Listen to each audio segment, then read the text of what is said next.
Within the earth, from waters blue, fairies are whispering to me and to you. Hello there, hello there, hello there, hello there, hello there. I'm Claire Casely, the fairy whisperer. In the air of sylvan nights, we'll find our way by fairy light. Fairies whisper throughout the land. It's time to walk hand in hand. To catch a fairy whisper, you have to listen closely. Listen with me.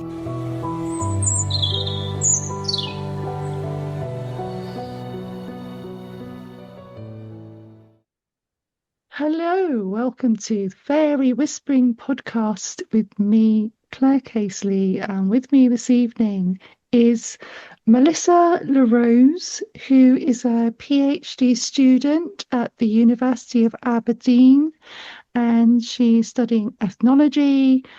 And we spoke a few weeks ago because Melissa interviewed me for her PhD research and happened to mention that she has an interest in fairies and some fairy knowledge and experiences to share. So I said, come on.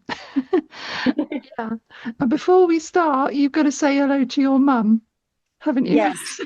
Yes, I do, because my mom is looking forward to this. So hi, Mom, in America. Hello. Hi, Melissa's mum. Sorry, I've forgotten her name. What's her name again? Emily. Hi, Emily. So, yeah, where would you like to start? We were just talking about one of your special places that you connect with nature. Yes. Yeah, shall we start there? Sure, absolutely. I'd be happy to. So recently, I've started spending a lot of time at a place actually owned by the University of Aberdeen. It's called Crookshank Botanical Gardens.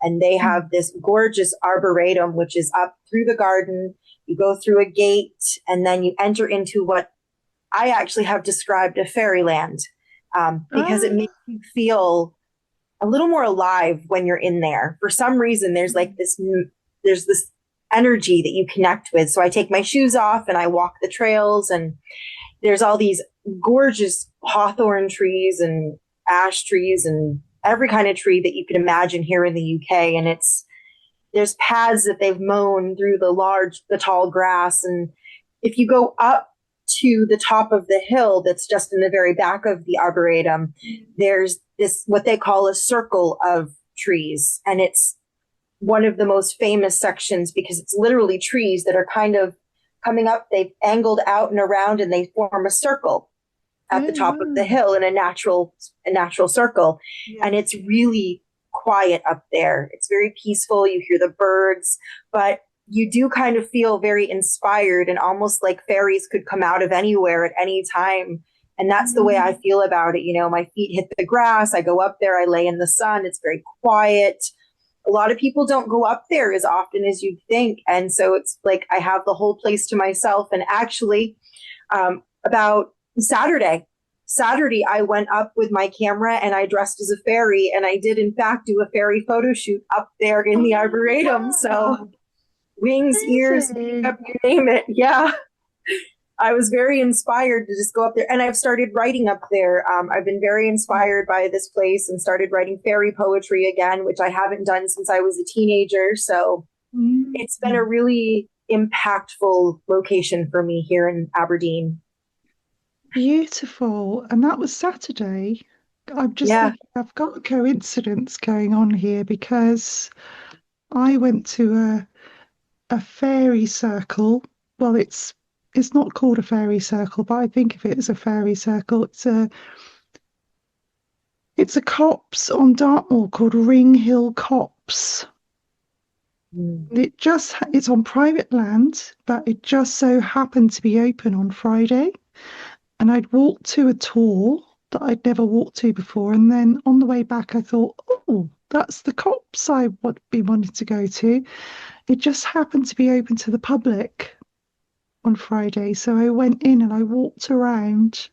I went Widdershins anti-clockwise around this beach copse. So how strange that you've been walking around a circular copse as well on Saturday. Yeah. Yeah, it's a very inspiring place, and you do kind of wonder if there's some kind of magic that happens there. At least it's what I think. There's a Yeah. charge to the air. Yeah, and you wonder why these places were created in a circular, as circles. Some of them are settlements, aren't they? But some of them, garden designers have created these circles of trees. But there's a few of them around the country, aren't they?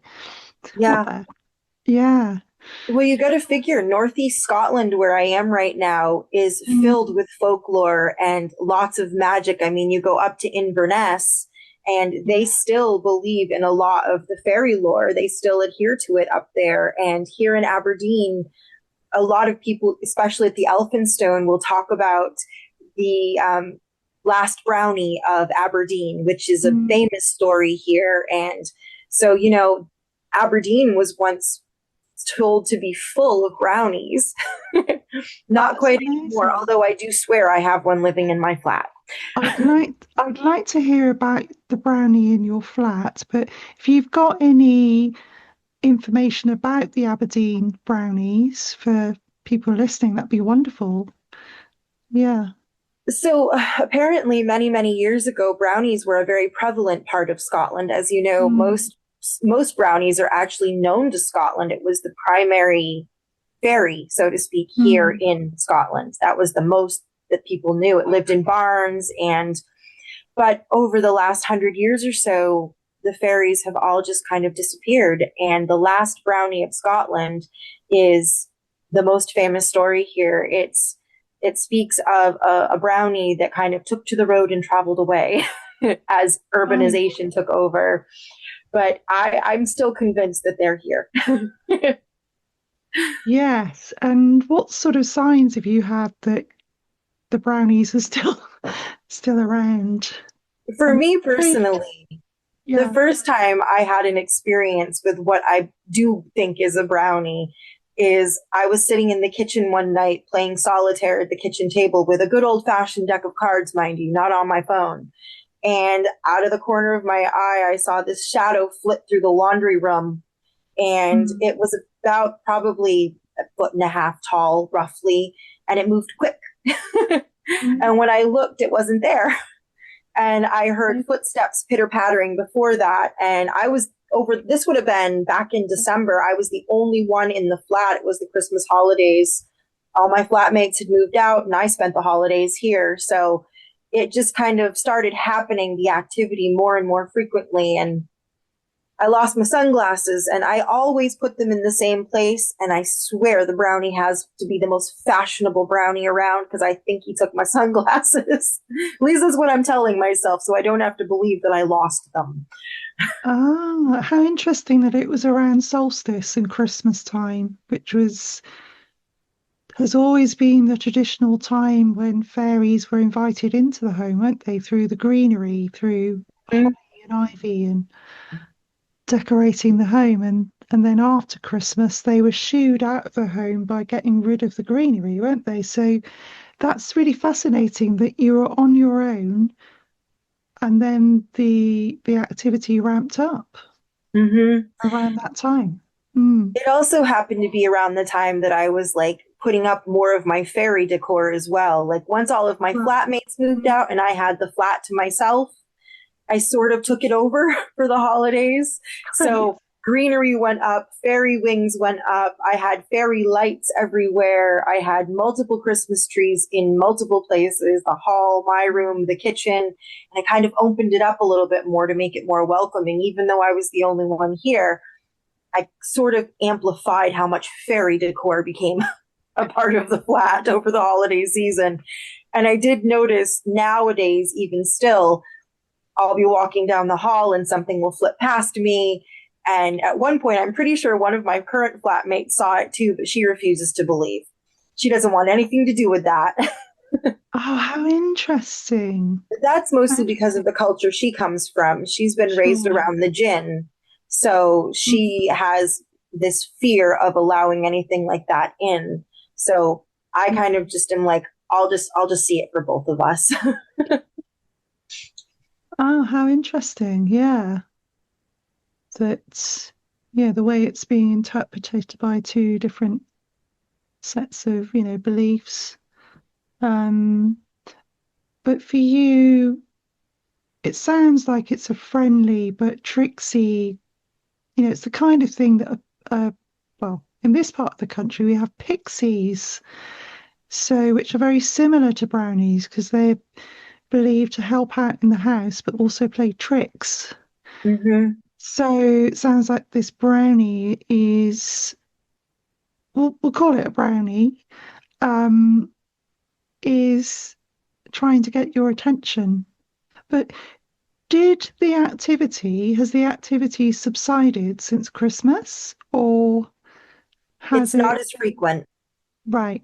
It's not as frequent. But I do have a brand new fairy door outside by the window, and I do Mm, have the fairy light strung above it. And I still leave the offerings every day of milk and honey outside by it in a little saucer and cup. So uh, it knows yeah. it's welcome here. Oh, good. Good. Yeah. So it sounds like, I mean, do you think that because you were putting up the decorations and, creating this fairy friendly environment, that that's what attracted this being? It might be. Um, Yeah. I've suspected there was a brownie here for longer than just much further back than December, but Mm, it definitely seemed to amplify when I was by myself and was able to kind of make it feel more welcome. I also usually say something when I enter into my flat of mm, welcome, you're welcome here. I have these little things that are like, okay, you can take over. I don't mind. Go ahead. And I yeah. wonder sometimes if my being able to express that a little more without my flatmates around, thinking that I probably had two heads, you know, um, Yeah. was maybe more of a welcoming environment. Although I will Yes. say, my flatmates have never once ever looked at me like I was completely crazy, no matter who I've Mm, lived with. They all kind of were like, oh, that's so cool. So, but, yeah. when I was alone, it felt a little bit more free to kind of say, you're welcome here. Yeah, sure. Yeah. And I relate to that, the spirit of the home. I've always felt where this house, which I've lived in for 11 years now, has always had some kind of friendly presence that I've greeted or respected. Um, yeah, and felt at times that I've been, excuse me, when I've moved in first, that there were some signs that I was being welcomed, so yeah, I totally get that. I'm the same. You know, relate to whatever spirit is here in this house, whether I think it's fairy, because that's my belief system. Yeah. Yeah. Yeah. Yeah, even back in America with my children, we painted fairy doors, we did fairy Mm, gardens. So mm. my children were raised around that in America. So it was always more of a welcoming environment where our home was. We had the woods behind us, and each of my children had a fairy door in their room. We had a fairy door in the living room, the kitchen. So, it was a bit of an acclimation coming here, not being able to put all of those things all over the place. Mm, Because I've mm. always had the kind of environment, no matter where I've lived, of you're welcome in my home. Yes. Yeah. And do you, just going back to your children, because obviously I've got two children, they're 19 now. When they were little, we'd go out and into nature, and I'd talk about fairies, and we'd have some lovely adventures. Did you find when your children were younger and more receptive to those beliefs, that, what am I trying to say? But the connection with the other world was stronger? Or did it change? Did it change at all when your children grew up? My children are much like me. They haven't grown up that much, even though they're all Right. teenagers now. Mm, I've much like I was raised in a very open, very imaginative environment with my own yeah. parents. My children have been. And so my oldest son is very sensitive to things. He always has been. My Mm, youngest son is an empath and he's mm, very much into nature. So not much has really changed as they've gotten older. mm. But that's the Okay. same with me. My parents were very much, even now, very open minded, very much Right. imagination alike. My mom is 77 and she's still very active and very imaginative and very Mm, artistic. And I think that I've just instilled that in my own children that they're allowed yeah. to have this openness to the world around them, to the invisibilities of the Mm, veil, mm. just keep an open mind. So Yeah. I don't think they've changed that much as they've grown because I haven't either. So Yeah. That's interesting, isn't it? Yes. Yeah. It's lovely that they've had you, allowing that for them to, giving them that kind of environment to grow up in. It's wonderful. Yeah. I don't know any other way. My dad Mm, was very much the type that told me from a very young age and straight through adulthood, allow your mind to be more open and receptive to the yeah. world around you. There's things out there that are unexplainable. Mm, There's things that we can't see. Just make sure you keep your mind open. yeah. He Yeah. was the type of dad that would take me hiking in the woods when I was very little and even into my early teen years. And he would say, if you listen carefully, you can hear the fairy voices on the wind. And, we would go Oh, hiking wow. in the woods. And my dad instilled this very Mm, open curiosity about the world in me, which has allowed me to be in my 40s now and still have this curiosity of what's beyond the veil, looking yes. for fairies under plants and could there be an elf over there or does the Loch Ness monster really exist? So I have never closed myself off to that. My dad didn't long Mm. into his 70s. My mom still is very much the enthusiast. I mean, she still signs presents with Santa Claus on them. Oh, wow. So That's lovely. it's the environment Oh, I was raised in that has yeah. allowed me to continue that with my own children, reminding them that Mm, there are things that are unknown. mm. There are things we can't see. There are things that are maybe considered unbelievable to some, but to us, we'll keep an open mind. Yes. Yeah, that's really great. I love that. Yeah, that sounds so special. Yeah. So I'd love to hear a bit more about anything you've got to share about the folklore in your part of the world, or your your PhD as well, because you're exploring all of this. So yeah.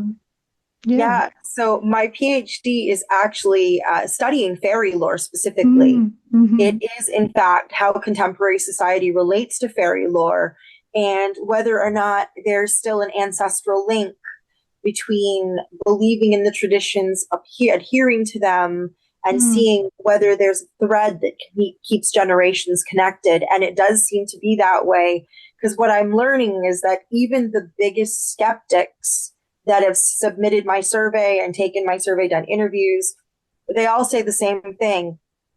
We're skeptical, but we'd mm. rather not mess with our traditions that we've been taught. So I still leave out the offerings. I still say a prayer or this chant. And I'm finding that it doesn't matter how skeptical a person is about whether they believe the same things that their parents or grandparents did. Mm. They're still holding to the traditions because they're not chancing that they're going to mess with the fairies. So that's a Yeah. big thing that I'm learning is that the folklore of old is still holding true now, especially in Celtic culture. Um, Loads of people in Ireland say the same thing that I've spoken to. Mm. May be a little more skeptical than our parents, but we're still going to put out the milk for them. Yeah. We're not gonna take that chance that our parents are right and be proven wrong. So it's been a really magical journey. I've met some incredible people in this process and learned a lot about what the traditions are. And because in America, while I have my own parents that brought me up with traditions about this stuff and taught me about the folklore, it's not nearly as broad as what I'm learning now here in the UK, talking to people. So I've had a lot of fortunate adventures, learning about, the rules of the fairies. Don't give them your name. Don't let them, don't learn their name. Be polite. Always remember it's a question, not a demand. Actually, I'm going to be giving a big presentation July 15th through the International House of Burnett on fairies and second sight on Zoom. So that's something that's coming up as well. But most of what I'm studying has to do with the ancestral spiritual connection that connects generations right now, which is the shape my dissertation is taking. Not so much focused on the lore itself of the fairies, but how people are threading themselves through ancestry and the natural landscape, the spiritual connections that it holds for them. Fairy faith is still very much alive in this country and a lot of cultures around the world. One of my friends taught me about an African fairy, and I do not ever pronounce it right, but the mimosha, and how her family for generations has left offerings in Ghana on the kitchen table every single night. And my friend said her mom never, ever forgets to leave coins in the middle of the kitchen table because she doesn't want to ever make the troll, the little gnome, angry, the dwarf-like creature known as the mimosha. So I'm learning a lot about how different cultures are very similar in how they treat the fairies and the fairy-like creatures. Offerings are always the big one that comes up over and over again, whether I'm talking to someone in Iceland about the Huldafolk or I'm talking to somebody in Ireland regarding the banshee or the pixie or the unseelie and seelie quartz. Everything comes back to one big thing. We don't want to anger them. We want to keep them happy. So we're going to leave an offering for them every day, regardless of whether we truly believe in them or not. It's a really fascinating connection I'm learning about. Yes, it's give or take, isn't it? It's give and take. It's based on this reciprocity that I've certainly found. I mean, personally, I don't feel fearful if I don't do these things, but I notice when I do engage in that form of connection of offering, noticing and receiving what's given to me, whether it's a symbol or a type of flower that has personal meaning, or one of the things that I notice a lot is crossed sticks, and that's a personal message. I feel that's, a sign of connection. It matters that we notice these things. I think that, and then feel a gratitude for them, and then offer something. And it doesn't have to be a physical thing. It can be a few words, a song, the way you touch the earth, the way that you appreciate a place or part of nature, a tree, or a waterfall, whatever it is. That then starts that whole. That's how magic works, isn't it? It's that kind of give and take, give and take. Yes. Let's throw a little ritual in there. Let's walk this way around the circle, Yes, exactly. Yeah. Yep. Yeah. It's just been very eye-opening, whether I'm talking to a friend from Ghana, whether I'm talking to a friend from Nigeria or India. Everybody seems to have a very similar way in connecting with nature spirits, with fairies, with the dwarves, gnomes, with the land around them. It all comes back to exactly what you said, reciprocation. Yes. It's the end of the Yeah. day. You'll have to forgive me. No, don't worry, don't worry. It's a Too much difficult word to sunshine say. today. Yeah. I've had a long day too. So um yeah, that's fascinating. And yeah, I'd love to certainly love to see your talk. Is it going to be online or is it Yes, so you can actually, I'll send you the link to it. You can mm, actually, it's a free talk. You can just sign up to watch it. So after this, I will happily send you the link so that you can sign up for it. thank you. Thank you. I could share it. Um I'm releasing some podcast episodes at the moment, so I could put it in the description or something Oh, for absolutely. That'd be great. yeah, yeah, for upcoming Yeah, episodes. it's not gonna be too serious. I'm kind of treating it like I want to teach them something about the Mm, folklore, but it's mm, specifically designed to be teaching an audience about fairies, fairy lore, the mm, connection, the rules is going to be a big one part of it, and second sight, yes. specifically focusing on the Reverend Robert Kirk, and the fairy Um, hill.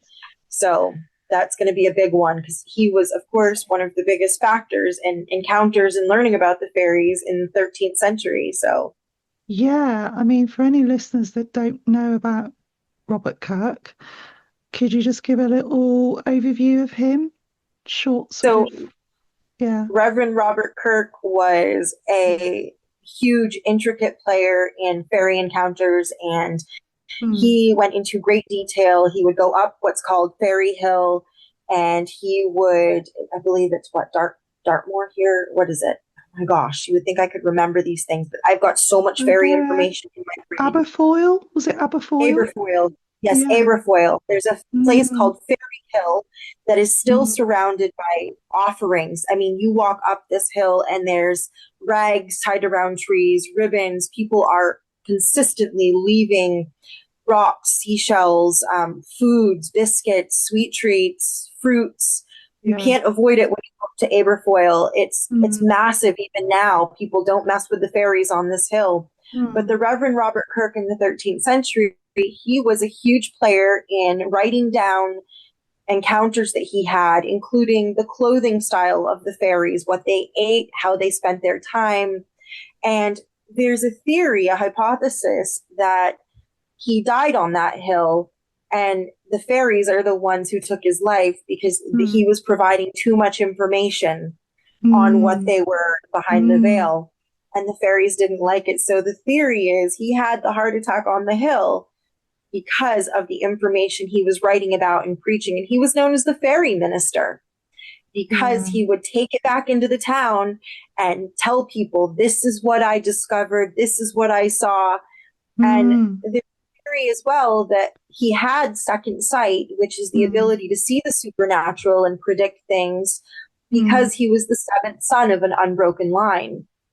right. So Reverend So, Robert Kirk was an intricate part of fairy culture who yeah. taught people about fairies and specifically what they were doing. And Mm, yeah, he he's a was a big, legend. Yeah. he's a legend, big time. Yeah. Legendary. Yeah, And really, he was a shaman, wasn't he? I mean, what he he was was. doing, he was in actively interacting with the fairies, finding ways to communicate with them. I mean, I've referenced him in my pixie book that I've just finished writing.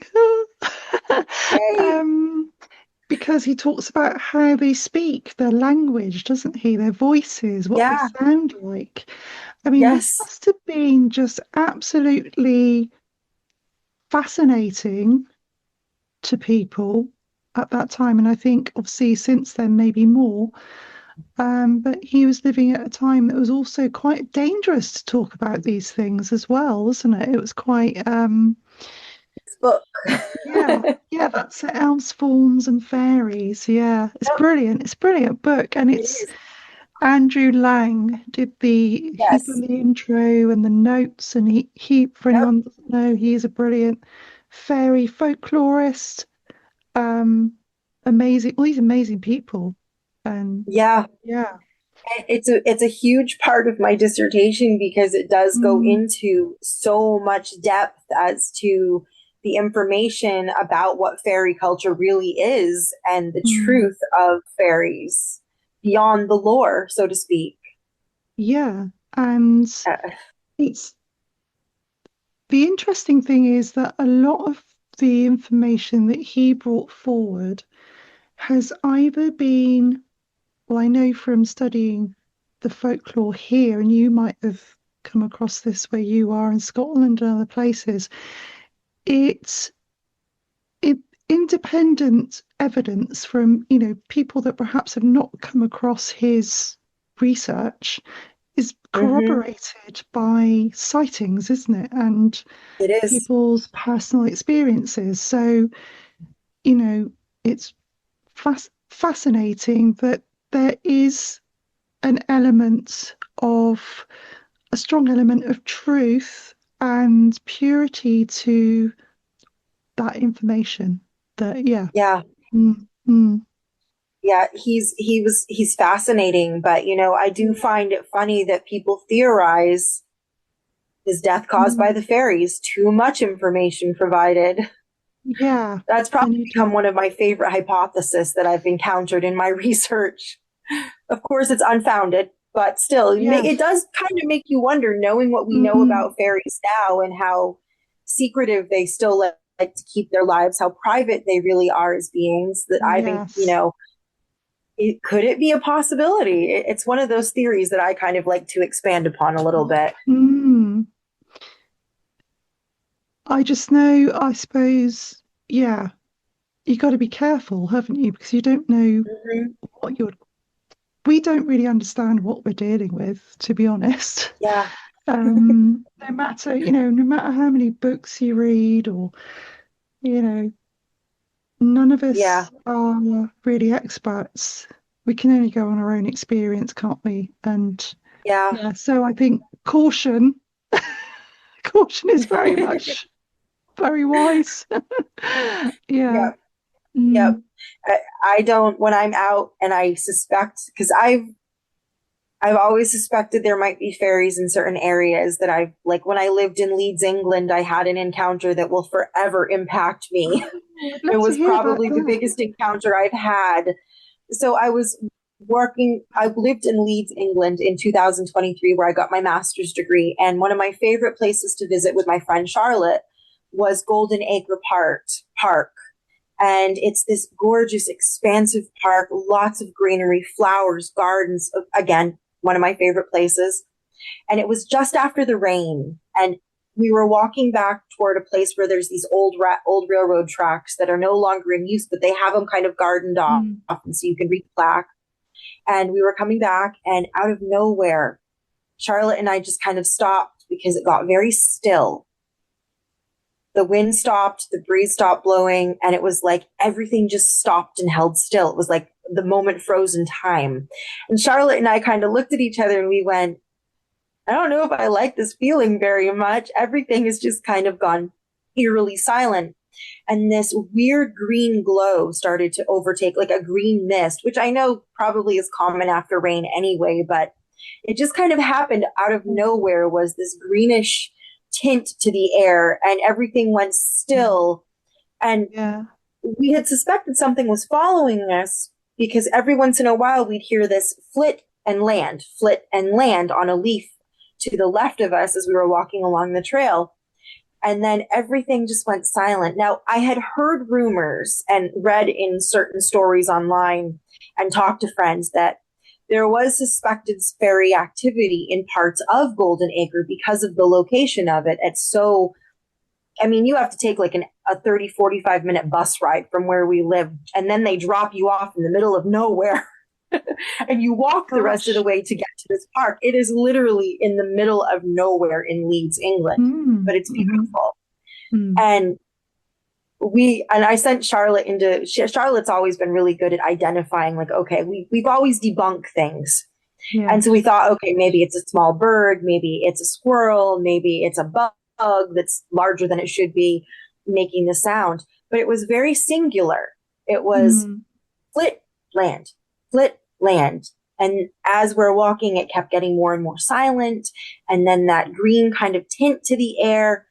And we tried to rationalize, like, okay, there's a static in the air, there's a green tint, and everything is just really quiet on this end of the park. Mm-hmm. And I sent her into the kind of tree line where it was happening. And she goes, there's nothing here. She's like, there's no frog here. There's no bug. There's nothing. We could hear it. We just couldn't see it. So she looked at me. I looked at her and I went, it's got to be a fairy. It has to be a fairy following us, a very inquisitive little fairy. And right as we left the trail, out of the corner of our eye, we kind of saw it zip through the trees and then vanish. And Charlotte looked at me and she went, tell me I'm not alone in seeing what I just saw. I'm like, there was something there. And then it just disappeared. Like nothing happened. Amazing. And the breeze came back up. The green tint kind of slowly vanished away. And I'm like, are we going to talk about this with anybody? She goes, no. She goes, I think people would look at us like we were completely crazy. But I did get permission to share this with you on the podcast. But that is a moment that impacted me because of the last, something zipped past the trees and to the left and then gone. And then everything kind of picked back up. The birds started moving again. And I'm like, I'm convinced it was a fairy encounter. Yeah, there's the aspects of that. Have you heard of the Oz factor?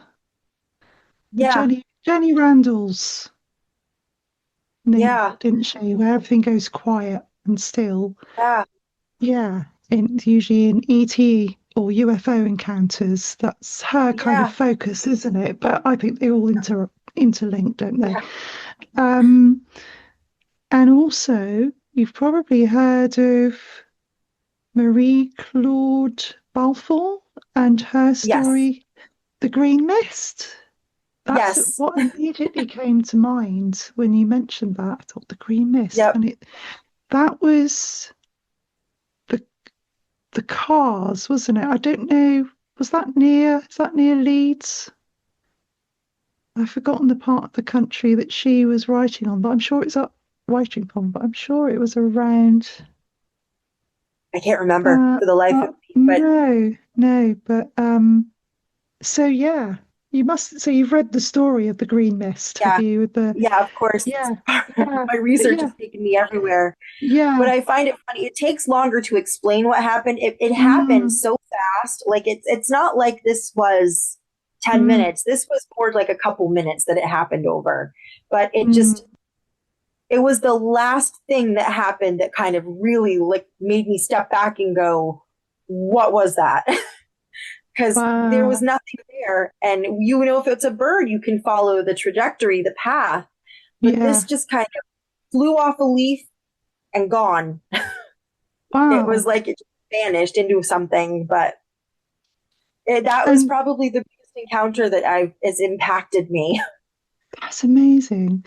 And did you get an impression of what this being looked like at all? And did you get like a mental impression?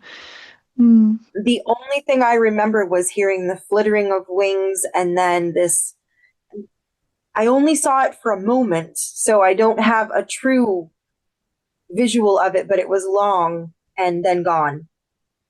Wow. It looked like a flying stick, to be honest. At least the moment that I caught it, that's all I could see was it looked like a flying stick. And then in that moment, it just disappeared into something that I couldn't make head nor tails out of. Amazing. But something. But Charlotte and I just looked at each other and we're just like, did that really happen? Yeah. That's amazing. And what time of year was it, Melissa? It was April, because it was right before Charlotte's and my birthdays. Our birthdays are 3 days of each other. So this would have been mid-April, which is a very rainy season. But we went there because our children were in school. My children were in school. And so we had a few hours, and the rain had let up just enough that we could enjoy all the flowers coming to life, because that was a huge part of it, was we wanted to be out in nature. And we hadn't been to Golden Acre before, but we'd heard all about it. Yeah. We parked to explore. And it's just one of those things where, you feel like, not sure that even happened. If she hadn't been there, I would have questioned it, but That's And we still wonderful. talk about Yeah. it. Yeah, that's wonderful. You had that experience together. I think these shared experiences they're harder She actually to, asked, yeah, yeah. when I told her I was doing this podcast, she goes, Mm. "Are you going to talk about our experience?" I'm like, "Yeah, I think I am." She goes, "That's fine. I can't wait to hear it." Yeah, amazing. Did you notice anything afterwards? Was there anything that happened in your life that changed, or uh, was there anything going on significantly at that time that you wouldn't mind sharing? yeah, at Yeah. that time, it was a tough time back then. I was still trying to find a job. Mm, It was a tough time to find a job. yeah. I was trying to find an income to get me through the summer, and we had just found out that the kids' visas had been denied, and so they were going to be leaving soon. So this was one of those times where Mm, everything kind of fell apart. But it's funny that you mentioned this. I never really thought too much about it, but mm. about 2 weeks after, I was actually offered a job at Jorvik Viking Center. So I was finally able to get a Wow. job about 2 weeks after. But yeah, it was a tough time back then. We had a lot going Mm, on, mm. Yeah, it but often seems to be these big crossroads in life when these experiences come to the fore, especially if we're open to them, like you were. You've gone out to experience nature with your friend. Obviously, if your friend is like-minded, which helps, uh, doesn't it? Is she I sort of open she to is very, esoteric? very. We're both Yeah. earth spirits in our own way. We both love the feel of grass under our feet, and she's actually very much into gardening. She lives in Ah, her garden. That's all she does in her spare time. She works for a library, and she loves her gardening and loves her children, and very open minded. And so, yeah, I think that's one of the reasons she's one of my best friends, is we both have these open minded connections to the earth and the environment around us. And yeah. So that to be kind fair, of, I went out yeah. to Golden Acre to try and figure out if there were fairies there. That was one of the things we were hoping to experience, because so many people had said it's a magical place, anything's possible, you'd be amazed what you can see. And so we Mm, did kind of go out there hoping we'd experience something, and had kind of been disappointed up until that moment, which was right as we were leaving Golden Acre. We hadn't experienced anything until we were about to head back on the bus. mm, So mm. Yeah, that's how it kind of happens from my experience and talking to other people. It's at those final moments, maybe perhaps when you've let go of expectation yeah, and it kind of opens up your mind and body to receive an experience. So it's almost like these beings are waiting for us to just let go of yeah, whatever shields we have. And then they go, right, let's get in there now. Quick, yeah. you've only It's got funny three because seconds. Charlotte felt it before I did, and she goes, "I Yeah. could swear something's following us," but she's like, Mm. "I can't see anyone. I think we're alone on this trail." And I went, "Nah, you're just being paranoid. There's nothing there." And then I started hearing the flick land, and I'm like, "There's something bouncing on a leaf. There must be a giant dragonfly or something over there. That's pretty cool." But we couldn't see anything. If we would hear it, we just couldn't see it until that last weird little moment. Yeah. And the veil thinned and there it was. Yeah. And they probably flew right into it because they disappeared into nothing.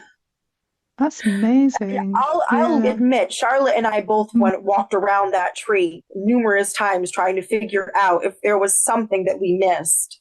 What sort of Is tree? there Yeah. something here? What sort of tree It was was it?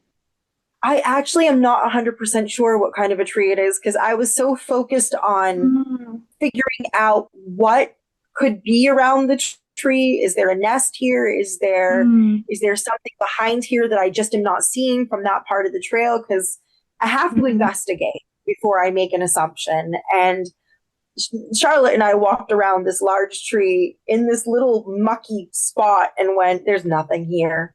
There's no branches on this side. There's no nest. There's nothing blocking this. Like, there's just nothing here that it could have disappeared into. Excuse me. And beyond the tree was more of an open area before you got to the next tree. There wasn't anything blocking this area. It was a good probably 5 feet before the next tree came along. And so we investigated everything from frogs, birds, large bugs, a branch, a nest, a hole in the tree even, and just couldn't find anything. Fascinating. So we automatically was just like, it's a fairy. It has to be. We had our encounter.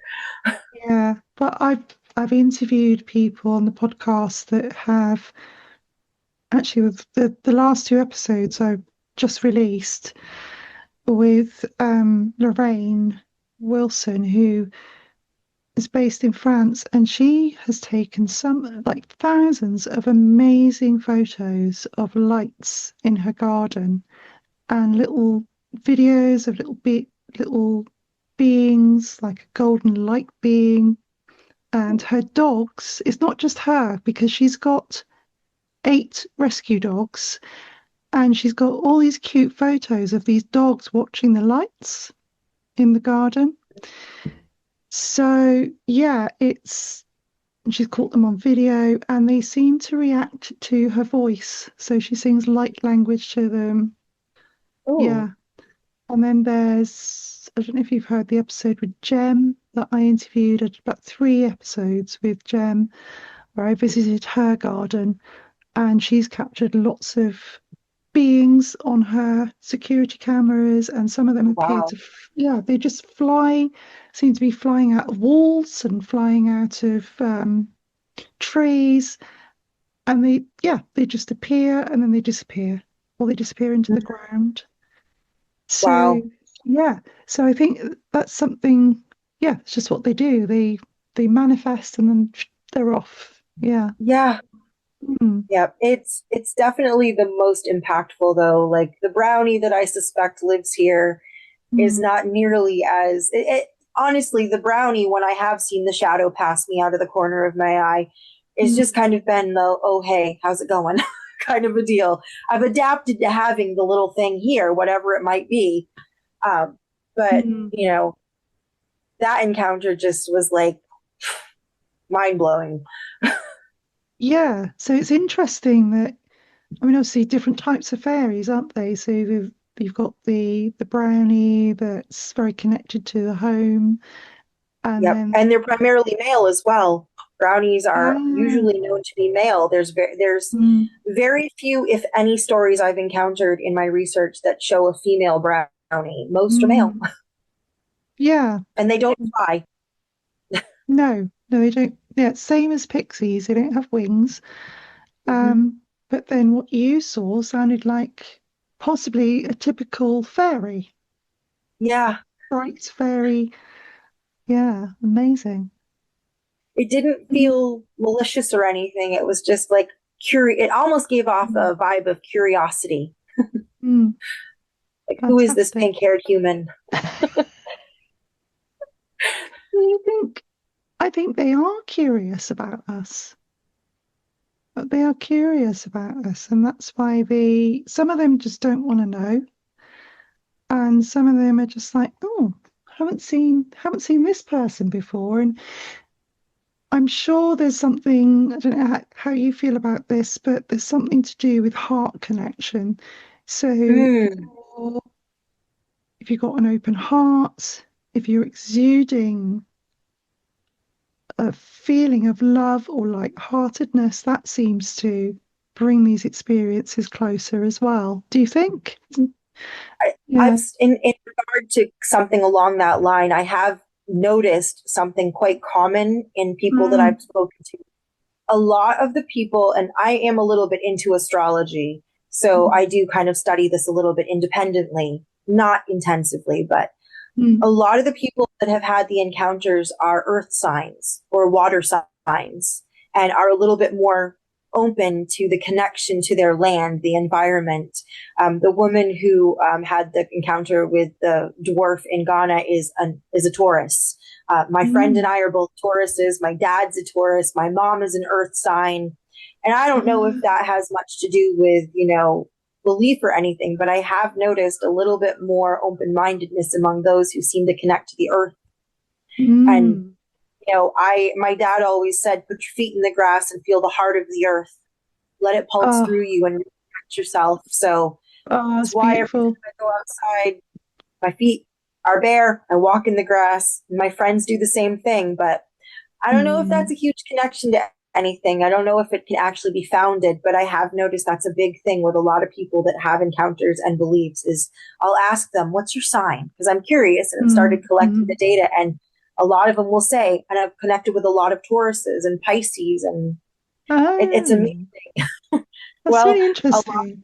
One of I've had friends that have had encounters in Aberdeen here and Montrose, and they're both Tauruses like me. Might not mean anything, but it is starting to kind of have a little data behind it. Well, I'm a Capricorn, so also an earth sign. Yeah. I mean, Capricorns, we're very, very down to earth and quite materialistic, apparently. That's, but I think my rising sign helps me because I've got a Libra rising sign, which is very airy and wants to be flying away with the fairies and sparkly things. But my Capricorn bit keeps me grounded. So yeah, I think you could have something going there. Yeah. I mean, it's unfounded, but I have noticed that's a big connection to the people I've talked to is a lot of them are earth and water signs. Talking. Just, if people want to watch my International House of Burnett presentation on Zoom, I will send you the link, and, I would love the audience. It's a completely free presentation on fairies and second sight coming up July 15th at 8 p.m. UK time. Brilliant. And as this episode is going to go out in the autumn, will people be able to watch it? It's going to be recorded. Yeah, so they could. I believe it's going to be recorded, so there should be I want to say it's probably going to be accessible on YouTube after July. Brilliant. So if you send me the link, I can. Yeah, I will make sure that you have all that information as well. Brilliant, because I'd love to watch it as well, because obviously I can't. Yeah. I'd love to come up to Aberdeen, but can't at the moment. Yeah, but I will one day. It's just going to be a lot of excitement going on. And it's really interesting. I have to say to people listening that I have ancestral connections to Aberdeen through my grandmother and her family. So Turriff, Banff, that whole area. So I knew very little about her growing up and background in Scotland, but her family were crofters originally. So they would have come across all of those beliefs about brownies and certainly natural healing and things. Fascinating. My ancestral connection is Inverness, the Clan MacBean, and we've discovered that a lot of people in my family, especially the men in my family, and my son is no exception, have a sixth sense, and they can sense things that are a little bit more supernatural. So my dad had it, my nana had it, my grandfather had it, my great-grandfather had it, my son has it, I have it a little bit, but we wonder sometimes if that's the Celtic connection in our heritage. Yeah, it really could be. I don't know where mine comes from. I think, when we were talking, I was talking about my family background, and I wonder where my connection comes from. It could be from that Celtic ancestry, but then my dad, whose background is south of England, is very, as I said, he's quite psychic as well, even though he doesn't really go there, with it. Oh no, my dad was very, very adamant that we hone our sixth sense as much as we can, and he encouraged it. He's like, there's no shame in it. Brilliant. Embrace it.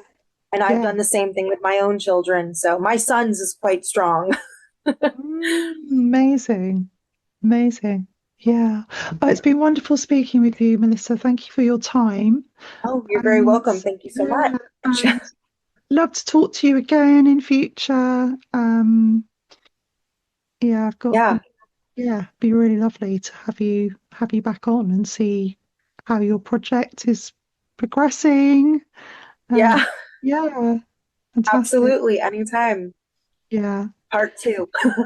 Part 2. Yeah. Thank you. Thank you, Melissa. Oh, you're welcome. Bye. Say goodbye now. Bye for now.